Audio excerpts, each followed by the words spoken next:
Hi guys, welcome to play with candles. And ఈ రోజు వీడియోలో వచ్చేసరికి ప్రైస్ యాక్షన్ గురించి అయితే మనం డీటెయిల్గా డిస్కస్ చేసుకుందాం. మీరు ఇండియన్ మార్కెట్లో ట్రేడ్ చేసిన ఫారెక్స్, క్రిప్టో ఎలాంటి మార్కెట్లో ట్రేడ్ చేసినా సరే ఫైనల్గా మీకు తెలియాల్సింది ఒక ప్రైస్ యాక్షన్. సో ఈ ప్రైస్ యాక్షన్ గురించి ఈ వీడియోలో మనం డీటెయిల్గా డిస్కస్ చేసుకుందాం. Let's dive into the video. మీకు ప్రైస్ యాక్షన్ అంటే 8 మార్క్స్ ఎస్ఏ లాగైతే చెప్పను, ఒక 2 మార్క్స్ షార్ట్ లాగైతే క్లియర్గా అయితే చెప్తాను. ప్రైస్ యాక్షన్ అంటే ఎటువంటి థర్డ్ పార్టీ ఇండికేటర్స్ యూజ్ చేయకుండా డైరెక్ట్గా రా డేటా ప్రైస్ని చూసి ట్రేడింగ్ చేసే పద్ధతినే ప్రైస్ యాక్షన్ ట్రేడింగ్ అని అంటారు అనమాట. మీకు వెంటనే ఇక్కడ డౌట్ రావచ్చు, ఇక్కడ థర్డ్ పార్టీ ఇండికేటర్స్ అంటే ఏంటి? థర్డ్ పార్టీ ఇండికేటర్స్ అంటే జనరల్గా మీరు యూజ్ చేస్తారు కదా, ఆర్ఎస్ఐ, వీవ్యాప్, exponential moving average, Bollinger bands, రకరకాల ఇండికేటర్స్ యూజ్ చేస్తుంటారు కదా, దాన్నే థర్డ్ పార్టీ ఇండికేటర్స్ అంటారు. ఇండికేటర్స్లో కూడా రీపెయింట్ ఇండికేటర్స్, పెయింటెడ్ ఇండికేటర్స్ అని చెప్పి రకరకాలు ఉంటాయి. సో దాన్ని థర్డ్ పార్టీ ఇండికేటర్స్ అని అంటారు అనమాట. ఓకే, అండ్ అలాగే మీకు వెంటనే ఇంకొక డౌట్ వస్తుంది, ఇక్కడ రా డేటా ప్రైస్ అంటున్నారు కదా, ఆ రా డేటా ప్రైస్ అంటే ఏంటి? దానికోసం ఎక్స్ప్లెయిన్ చేయడానికే మనం నిఫ్టీ 50 ఇండెక్స్కి అయితే వద్దాం. సో ఇక్కడ మీకు నిఫ్టీ 50 ఇండెక్స్ అయితే కనిపిస్తుంది కదా, ఈ నిఫ్టీ 50 ఇండెక్స్లో నేను వీక్లీ టైం ఫ్రేమ్ పెట్టాను. ఎనీ టైం ఫ్రేమ్తో సంబంధం లేదు.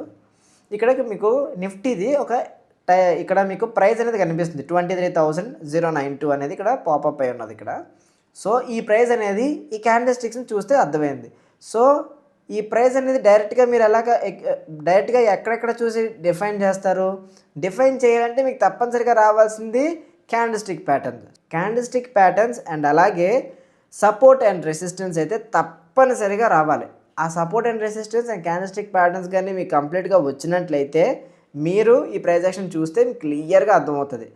అవి బేసిక్ ఫండమెంటల్స్.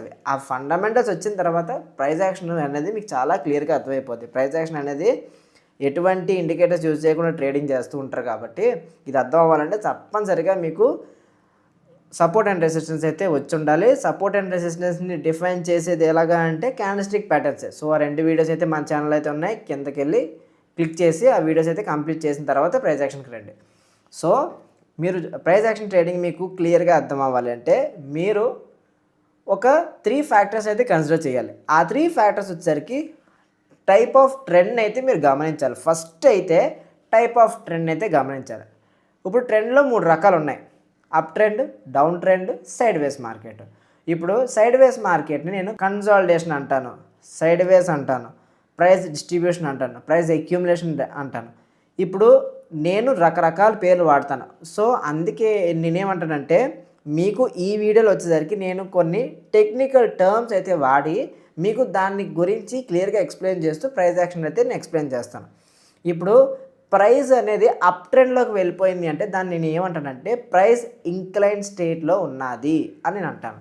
అండ్ అలాగే ప్రైస్ డౌన్ఫాల్ కంటిన్యూస్గా ఫాలో అవుతుంది, ప్రైస్ అనేది కిందకు వస్తుంది. అది ప్రైస్ అవ్వచ్చు, లేకపోతే మార్కెట్లో ఇండెక్స్ అయినా కిందకు వస్తుంది. ఆ కిందకు వచ్చిన దాన్ని నేను ఏమంటానంటే ప్రైస్ డిక్లైన్ స్టేట్ అని నేను అంటాను అనమాట. ఓకే, ప్రైస్ ఇంక్లైన్ అంటే ఏంటి? మార్కెట్ పైకి వెళ్తున్నట్లు. అదే ప్రైస్ డిక్లైన్ అయితే మార్కెట్ కిందకు వస్తున్నట్లు. ఇక్కడ సైడ్ వేస్ మార్కెట్ అన్నా కన్సాలిడేషన్ అన్నా ఒకటే, గుర్తుపెట్టుకోండి. కన్సాలిడేషన్ అన్నా సైడ్ వేస్ మార్కెట్ అన్నా ఒకటే, రేంజ్ బౌండ్ ఇవన్నీ ఒకటే.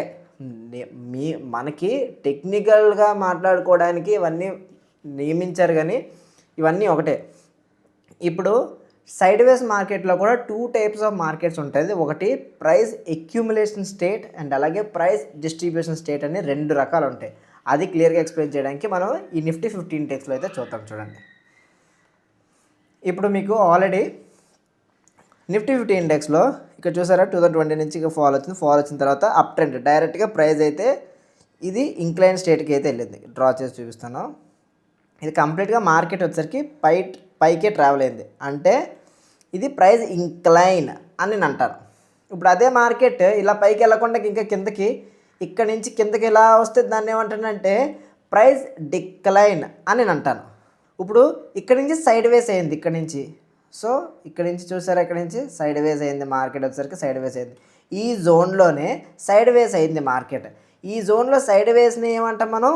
కన్సాలిడేషన్ స్టేట్ అని మనం ఇక్కడ అంటున్నాం. ఈ కన్సాలిడేషన్ స్టేట్ వచ్చేసినప్పుడు ఈ కన్సాలిడేషన్లో కూడా 2 టైప్స్ ఆఫ్ కన్సాలిడేషన్స్ ఉంటాయి. ఒకటి ప్రైస్ అక్యూములేషన్ ఉంటుంది అండ్ అలాగే ప్రైస్ డిస్ట్రిబ్యూషన్ అనేది ఉంటుంది.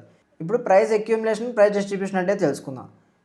ఈ మార్కెట్ సైడ్ వేస్ అయింది. ప్రైస్ అక్యూములేట్ అయినా ప్రైస్ డిస్ట్రిబ్యూషన్ అయినా సరే ఫస్ట్ చేయాల్సిన మార్కెట్ ఏంటంటే సైడ్ వేస్లో ట్రావెల్ అవ్వడం. సైడ్ వేస్లో ట్రావెల్ అయిన తర్వాత ఒకవేళ కానీ ప్రైస్ కానీ మార్కెట్ కానీ పైకి వెళ్ళింది అంటే ఈ కన్సాలిడేషన్ స్టేట్ తర్వాత మార్కెట్ పైకి కానీ వెళ్ళింది అంటే ఈ ఈ కన్సాలిడేషన్ స్టేట్నే ప్రైస్ అక్యూములేషన్ స్టేట్ అని అంటారు. స్టేట్ తీసేసేయండి, ప్రైస్ అక్యూములేషన్ అని అంటారనమాట.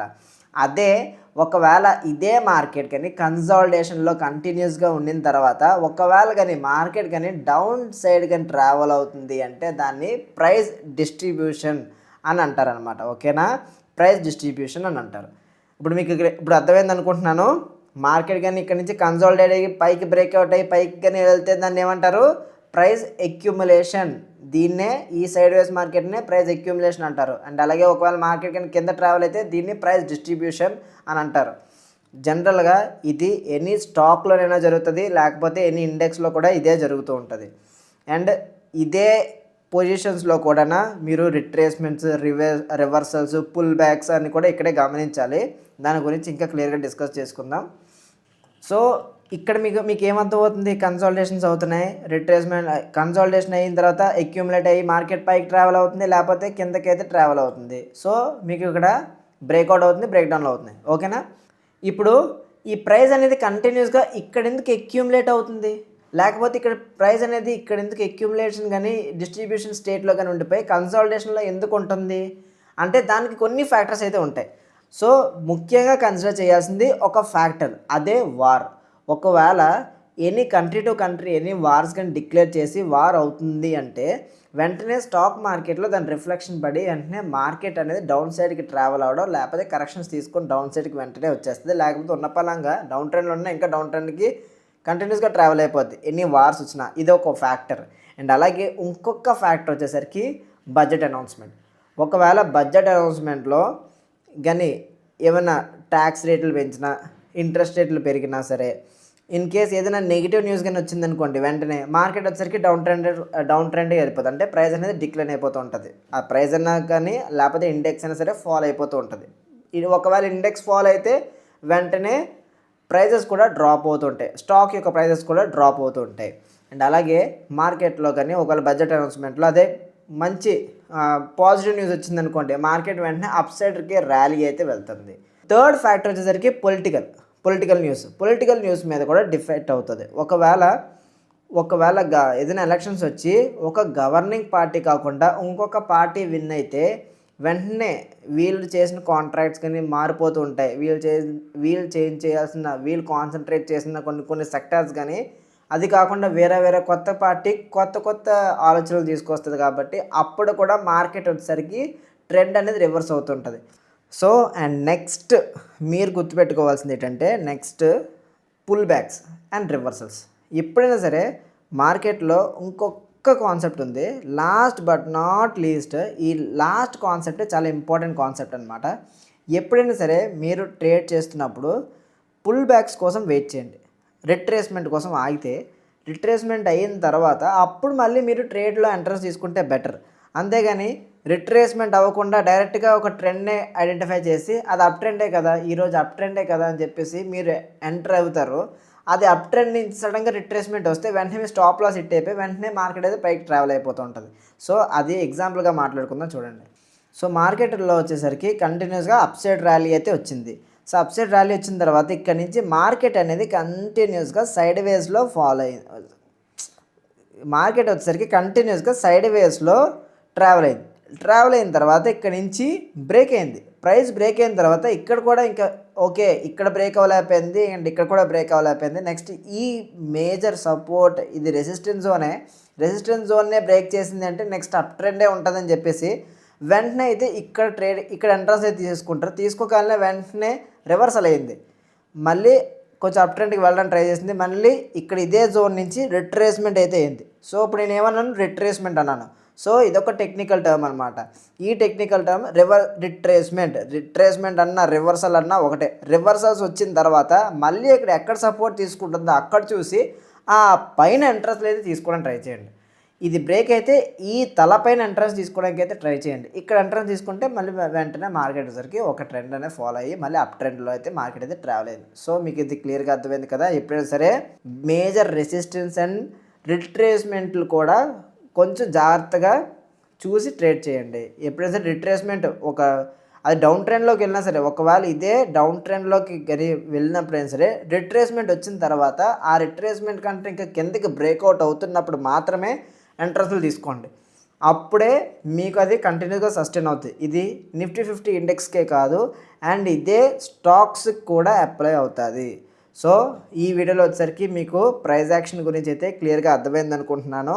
అండ్ అలాగే ఈ ప్రైస్ యాక్షన్కి నెక్స్ట్ కాన్సెప్ట్ వచ్చేసరికి ఛానల్స్ అండ్ ప్యాటర్న్స్ అనేది క్లియర్గా చెప్పాలి. సో ఈ ప్రైస్ యాక్షన్ అర్థమైన తర్వాత మీకు ప్రైస్ యాక్షన్ కూడా డిఫరెంట్ ప్యాటర్న్స్ ద్వారా కూడా ఆ ప్రైస్ యాక్షన్ అయితే ఐడెంటిఫై చేయొచ్చు. సో ఆ ప్యాటర్న్స్ వీడియో వచ్చేసరికి నెక్స్ట్ వీడియో అనమాట. ఐ హోప్ మీకు ఈ వీడియో క్లియర్గా అర్థమైంది అనుకుంటున్నాను. మీకు ఎలాంటి డౌట్స్ ఉన్నా సరే కింద కమెంట్ సెక్షన్లో అయితే మెన్షన్ చేయండి. ఆ డౌట్స్ అయితే మీకు క్లియర్గా ఎక్స్ప్లెయిన్ చేస్తాను. ఇంకా మన ఛానల్ ఏమైనా సబ్స్క్రైబ్ చేసుకోకుండా ఉన్నట్లయితే తప్పకుండా సబ్స్క్రైబ్ అయితే చేసుకోండి. Until then, see you in the next video. This is Yugandhar Reddy signing off.